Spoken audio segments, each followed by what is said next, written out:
Hello muntin kamtina kanami piti hozo si chuta zongle ka hichi ka channel him via viewers hozo si na bon chawin ni khopha tunin khuhin thingta se ding kapu na le kalai na ta ka sei do nomin khen khatin ka WhatsApp number ne ho in status azong na mudu hin kapu na mong hi hichu ipitu amit ya hele zan la a thusu hi tula inam sungudin munjong hi thieng ta se ding mi pi na phun jing ove zan khat cha jong duty tuai pungap cha te hewe taw chu ipidinga tuai na phun jing wa nam na to na hi ki kum nom lo be a WhatsApp Facebook dung ho a gal isa sa jing ham tuni ni khwa hi WhatsApp Facebook thu jong tu chom tin ka tu mo kan sei du hi zan la thu su hi ipi ham itia hi le a khuwang ka sei lo ding hi tu din muna hi ichu ipham tile hilaya ka umnau chingdai area munadinga duty a hungdinga civil mi chilanga buhon me hon na tongai hung ki tho video ho ka ko kana ko ji ovin hichu achun onem in sota pha sota kamanguvin zan la in mun khana ka ga solovin kaloi ho mini arms to mini a hi in chuta jong le lamkai zam ta lamkai mini tok achi honin hicha chu ipi thil su umem itia hi le athu phate chana khol diu na mi na sa gamginga volunteer nam sipai khat chunga khut hla na dik alampi mong lo hi tu din munai thingta sei dinga imi isa chunga khut hla phat hi pon hi ipidinga na mi na sa jan hla a kaloi ka payo thingta kumlam pa sele kanauti hi in ipidinga amani chunga khut nain hlau ham hi chi nam level hu ma kain sei ding hi ipi ji am tira hi chi da bang thil so hi ama sapena hi da pon zan la thil so pa hi kan lung changwa koi na dikhet zan la anu le pa ti hon jong na het do hin kaloi ka pai ka su pi ko ka naw akitong kha ka pan khom pi gamginga ka pan khom pi akitong kha chu ki ho ni to kha naw hi ipidinga chu na zep uwa na vo uwa hitia na nam sipai na nam volunteer na amho zala lungmong thamonga ho aju kham jong hilo mi puidinga ka hin sol ho ipidinga chu non zan la achun na hin jep ham ke ho hung ka hung wa chu ipidinga na ki pi do ngap cha lo ham na gal mi thama tham ning ka ti ni we zan la chu ipiji ram til na nam volunteer na nam sipai khat gamginga khat pon tho ta pangjing hin lai we hichi khat ipidinga ipiki ha sa na nei wa na hin vo ham hichi din mun hi lam kai za ta lam kai ho ko mam ka sei nom khat chu thutta chi piu te ka ti hi ipidinga cham nei mo sip siu ham in pi level lang helang ipi level lang hi jong le ipidinga cham na thu imo sei jiu ham thu hi adi chat holding a hi ke hon lalta duty ka bol o hi in ipidinga chu kaloi ka payo mini chu zan la ahin jep theu ham ahin vo theu ham nan kai ji hi ka sei jing zu don ji ho ji hi khupi sunga num chabe ma nom phatwa zu na donwa chu pha ting chu le buina lo di khana buina na sim a hi chu ta jong le ka sei nom pi pen khat chu zan la chu mi ka hin sol tawin ka hin sol wa chu thingta sei dinga chu iphem na bol du chu ti le youth club hon mina jep na du lampi ampoi ka hin sol ho chu arms to hi win nanam gamging a khan hi in zana zo na pi diu ipji ham arijan na do diu arijan na do chai zo pha le civil mi duty dinga kang pui do ho na khu wa ho chu thing ta sei dinga na hin sol do diu nang ho zo na to sot diu nam na to na a hi e iki thu to diu chingdai area bo si in nam na ka to hi pon kang chup area bo nam na to hi pon lam ka bo nam na to hi pon phailing mol nam na to i bon che wa nam na to i so kevin atong khalo in le lo ke ha lo na mun ho jong nam na i to so ke o hi in ka se hi ka pu na hi tu la thu hung no phat hin i chan o hoi mong ta pu ni thu le la WhatsApp ma nei mut nup selowa sun azana long mong sela na ki chola sum le pai na ki hol theyowa hi chia jong nam volunteer nam sipai ho na oi mo jing lung se ta ganam mi pi te a bol hon lung se tan ngawin ipizia lungmonga kom the ham mi oi mo hi tau oi mo di chu mi pi jong oi mo ding tam pi me chu meng tu ni khwa ibola nanam sipai ho chunga khutnal ha u ham azi apol bia hinge mo na nei ta vin ti hin la zan la thu so chu mo na nei lo ji wa ka hung lu na jong ke ma ta jong pan kala a ka ki toma bol amim asa chu mat do bol cha ding ka tin lai ve jep ta jep ning ka tin lai aji chu loi le pai su pe nam mi pi khat mel ma thama na tham theu chu hi chu lungdon ta azo ting chu le chilanga tu lai dai context saying ka ting chingdai area volunteer hon koi ma cha ka to kha nai lo he tu chan gya nam se pe lam volunteer he jong le tip bit bena ka vet wa ka hin mi ka hung pui du zon onema ka hung pui wa na khu wa cheng chilang a thanga nom sa hen lang hoi lai thang hi zong le in le lo khyal ha sa yong le ho so zong no hon zo mi nan sol tho diu iki tho to diu hin nam na to ki ti chu pan khom na chu hat nai hi in i pan khom thi lo vai le i pi hat nei ding al hang gal ni hi so utam hi chlaya hi no hoyong duty na hung theu cho ebola in le lo kya hal ho bon nangan chi chiu ham ki khial phat ni mo tai ebola mi na sa chunga khutnal ha theu ham kapu na ni nu le pa ho chunga zan ha a kapu dat war be se wa kam ngai lo ka tha khau mei thi hin la ki tim thei chala ka tim wa nu le pa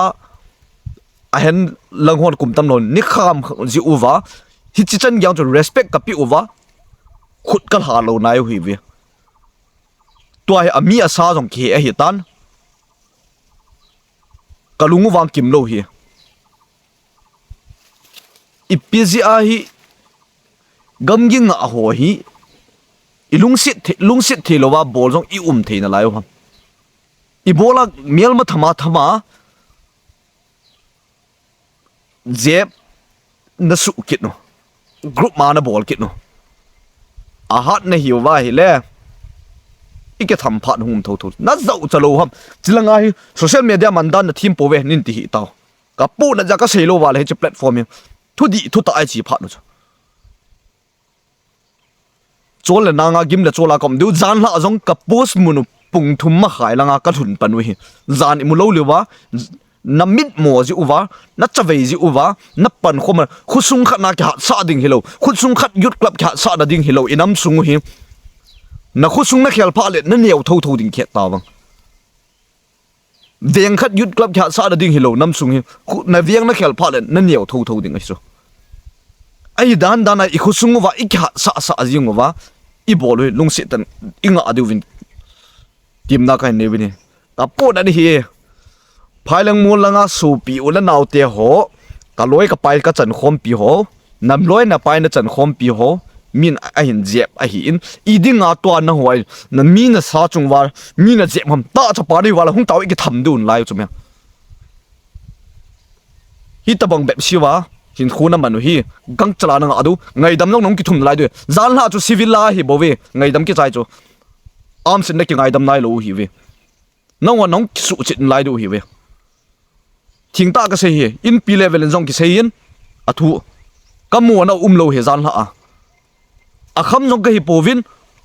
lim thana ka hi win lim thana zana la ya posa pa nau thip bena ki sol lo wa am song ki tu sa lo thal choi khaw le zo khat la buina tu kha win tin in zo khat la thil chom so khan te ta a thal ki koi sa civila ki sola hi chia jong na hin to kha tho civila da noi si theu ki ti chu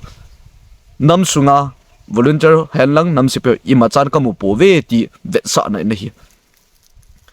isi a chu na bol du dang om poi chamna na dewa hele no ma man ngai dam nong ki thum du a hi na hi thing ta ka se hi in pi level a hi in house level a chu no civila chamna mei ta hi na mi na sa khat gal mi thama na tham the khat ki ti chu na hung diu chilanga hi ngai dam nong ki thum diu na ki sa be bu wa hi le mi vonom ni wa la mail he to ke nai na ka so lut wa na ga wa nong thiu le thita be ta imi sa khat mial ma thama tham the khat ki ti chu ki pun na nai sa hi be ta izia chu nam mi pi te ho zo se lung sit ten ki lung khat taw ti ki ngai lu tu taw hi ti ipi dinga imi sa khat chunga hi ikha sa jing na lai ham zan la anu le pa te ho zana ka pi jo wa khut bol he win ti chan wa ka os asan wang wa khut wang ka ha lo cho ipiji nam nu le pa te ho hi chi chan gyang chu him na thal choi ka hi wa ma zana ka pi na lai hi ni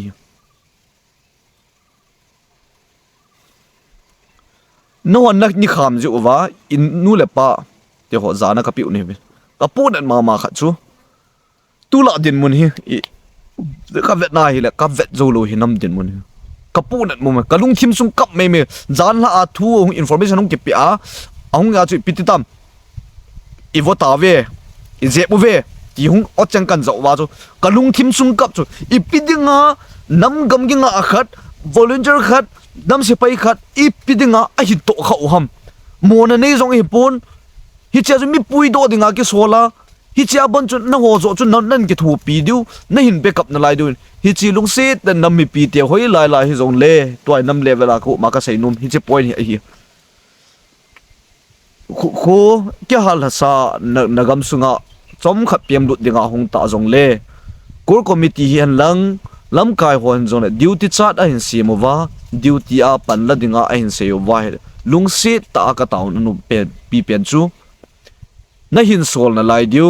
a hi thela ban bhara di ong na hin gut pi na lai diu hi chong chu hi pui kyo na in mun chi atwai ka hin ki pui ji na lai set no wa bhara jong sum le pai banga ha income source la khat na hi service nei ho mi in igamo alit wanga hi income source 30 40 ho be mi kit na lai tu ala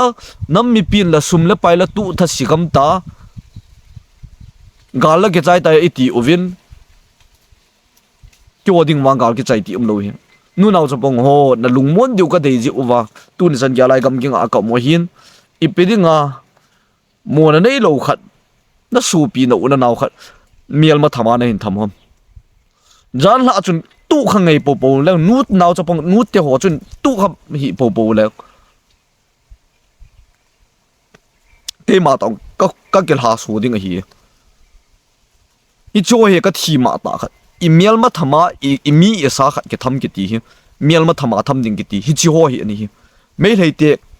galmi khat wanga arambai tengal hon asu mo khat u chu apuiwa aje mui hi chan ge ju hon tu chan ge ke bol lo hi ke oi mo tu i ke oi mo tu lai sa i hat thei lo du hi ya sa jong ngai lo i khu sung i ho kel le i viang sung i ho kel le ki neu jing kan na lo zan la chu no kya sa hi la chu mi vo hi lo chun nu te pa ti ho chun gen the he su na thu hi ve ta ke ho jong pung thum langa pung thum ma khai langa la en post mun jong thum ka ting toy i mun jong ka chim lo ka lung chang yong hi so na la hi toy ipgnem mial ma thama na tham ji u hi na mial ma na gel ji u na je mo wan na khet lu hi chi ai ka sei num pi pen khat chu na khuwa apum pem lut au mai zon lungse tan duty ki ti tinga hin solovin hapta thum se bo duty in suti so ta nei ki do hi chia dinga jong ahunga hele hosa khen khat en lungthim hoilo ta na ge dab kengovin chen dan sa te ding hi tin na gelovin apha rem pon anti tu hi gala hi in duty dinga ka ko wa duty din in sol pe ven to alhang gam ki hu da na u me alhang duty por iki tol pu vi alhanga a kya la son a kya la mun ki vian no ti ki viang ai wangal a ki tong khalo hala nung mong siala lungse ten nam sipai nam volunteer lungse tan zana piu hitin am ho zala lungmong siala ka imut thei lungmong siala ka zan chol lu a en tuita kan ni a bu tuita kan ka in sumi ki kim siala kom theiwa chuta jong le in sumi ki kim lo ho gala tu la ta ki tong kho jong gial do ziu vin lang imi isa chunga khut la ding hi chilung put ni gial he win chuta jong le zan la chun thing tang ke se le sei thim hi win lang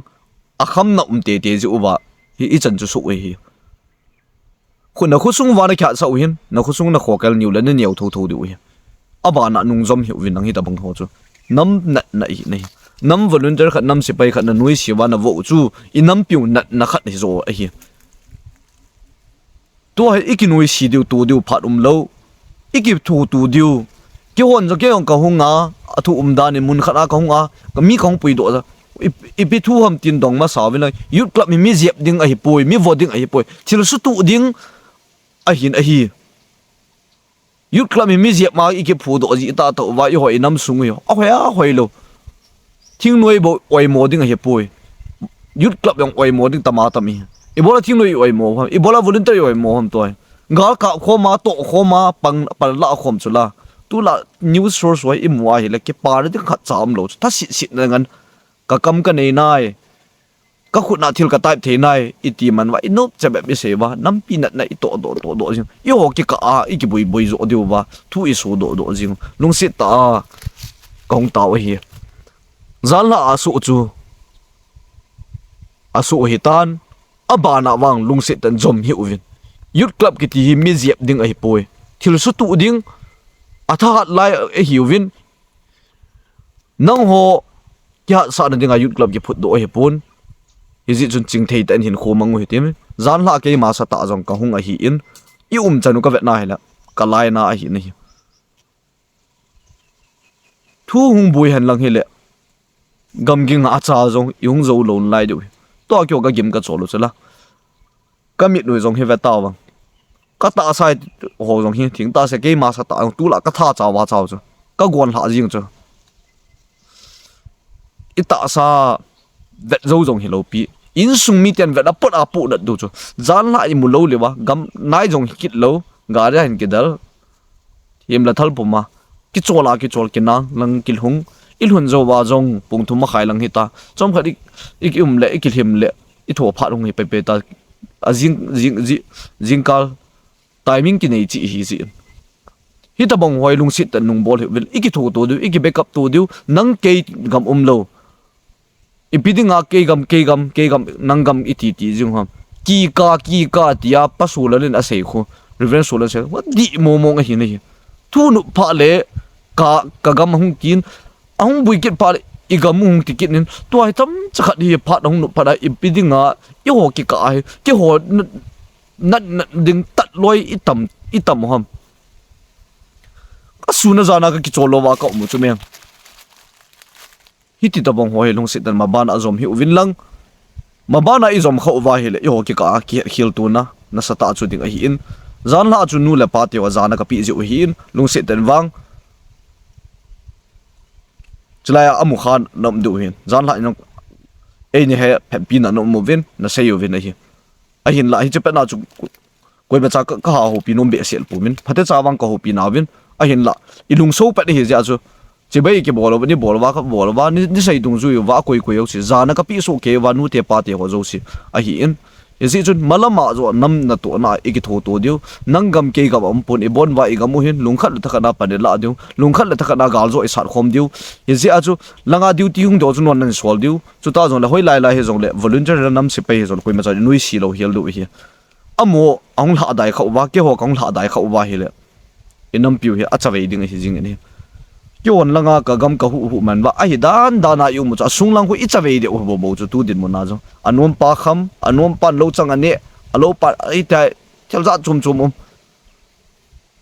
ke ma kai na nui khat han le abula thil bol hoyo si hi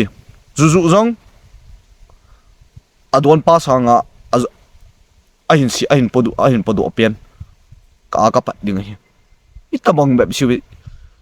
zan la amo khat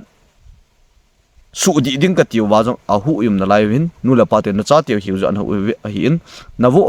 aki vo ten ni chu anu apa na pu na dan ngai tu win hi so hi in ma ba na I ki tho khom to zo diu na hon jong tha si na na nei lo diu idinga hi chai ka ki sa ham tin na ki gel do win lang ma ban zo a mi duty ding an sol no zo na sol do diu a khu khwa yo hi ta nan sol do I ki tho to diu nam na to na hi gal isat khom diu I pan khom diu gal zo na I chan diu hi na hi ezi chun long la dai po hi tiwin malama jong ha ki thon ki tho khom pe hitin chuta jong le thu sei la sa ong thim dom witin inge comment hoi lo ta jong umi hin la ka don sie lo hi hin la zan la chu ipiji aka don sie o ham ipiji aka lung ha ham te imi sa khat mial ma thama hong ki thama ahong ke vo a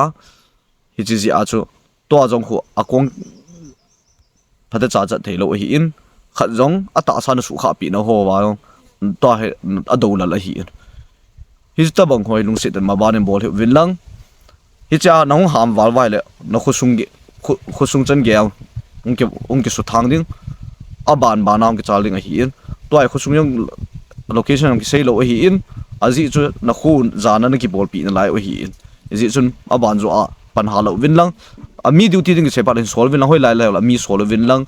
vanam volunteer mun tin na za kanam volunteer ho zo si lung thadai po vitir pan ha da tin i mi isa ho hi inam mi pi atam zo hi tu lai lung them hoi lo ama chang ke ngai lu chuta zo a ki chi sa ngan social media gar sat num ngan yo ho ha sat na gim nai a hello tam hi zong le ho thadai po vitin malam a jong ha pan pang metin nu naw chapang lung mon sa hi diu nu naw chapang adinga kinep na hi utin chuta jong le gam na ma ding in pan halen naw hetin ilung tu mai mur su ka sinung thadai lun pang jing wete chuta jong le patin pha sa hi le iza ka hi ama ban ban hung ke chal nan tin lung thadai lun ha pan law hetin chol tin gimutin hi zong le la ha panai pandiu nam piwa na ito na hi pathin na to en ki gelu hi tivin ha panin pangu hitin nang zong khat ve na lu handing ke zong khat ve ka lu handing hi zong le ilung hanu wang ni salhum sa po hiti ti zong gelu tin imi sa hi ngai lu hitin in la imi sa mial mathmana hin tham khaw wai lawa koi ma chan wa mi no imo ta lo deu a hi in hi chan choi hi in nam ma ba na nam pi na chi ta le ki di ta le thu ta di na le thu ta in di ta le thu ta in nam pi na tong tivin malam no in kal song jing hi te ka ki pai ma ban video na ki mu tu ki taw hi te